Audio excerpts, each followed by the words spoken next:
Okay, இப்போ நம்ம வந்து இன்னொரு இடத்துக்கு பாய் கூட்டு வந்திருக்காரு. சூப்பரா இருக்கு பாய். இதை பத்தி சொல்லுங்க பாய். மக்கா வந்து பார்த்தீங்கன்னா மலைகளானது. அதை நீங்கள் உங்கள் கண் முன்னாடி பார்க்கலாம். இங்கே வந்து பார்த்தீங்கன்னா மலைகளும் தெரியுது, மக்காவும் தெரியுது.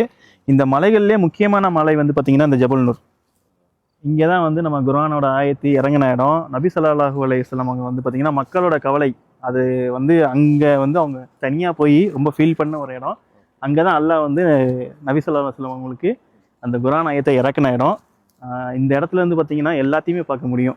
இங்கேருந்து இந்த மலையை அழகாக பார்க்கலாம் பாருங்க. இவ்வளவு உயரம். ஆமா, இப்ப நம்ம நிக்கிற உயரம் இருக்குமா? இல்லை இதோட இது ஹைட். நம்ம நிற்கிறதோட ஹைட்டு.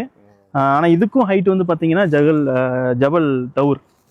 ஜபல் தவுர் கொகைன்னா நம்ம அந்த வலைப்பின்ன சிலந்தி வலைப்பின்ன ஹதீஸ் கேள்விப்பட்டிருப்பீங்க. ஆமா.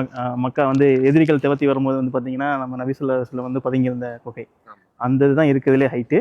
ஆனால் இதுவும் சரியான ஹைட்டுங்க. ஏறுறதுக்குலாம் சாதாரண விஷயம் கிடையாது. ஆமா, 1.5 மணி நேரம். ஆமா, கண்டிப்பா. ஆனால் வயசானவங்க நிறைய பேர் நான் ஏறுறதை பார்த்துருக்கேன். இதெல்லாம் வந்து இங்க உள்ள மக்களோட வீடு. ஆமா, இது ஃபுல்லா மக்களுடைய வீடு பிளஸ் ஹோட்டல்ஸ். இதெல்லாம் வந்து இந்த ஏரியா அஜிசியான்னு சொல்லலாம். அஜிசியா அந்த ஏரியா வந்து இங்க இருந்து ஸ்டார்ட் ஆகும். இவ்வளவு மலைகள் இருக்கு. எப்படி சுத்தி மலைகளா தான் இருக்கு. எப்படி இந்த மக்கா ஹராம கண்டுபிடிச்சி எப்படி இந்த நபிமார்களும் சரி மற்றவங்களும் சரி வந்தாங்கன்னே தெரியல. பாக்குறதுக்கு ஒரு ஆச்சரியமா தான் இருக்கு. அதாவது நம்ம எப்பவும் நம்ம உம்ரா வர்றவங்க கீழே பார்த்துட்டே போயிருவோம்.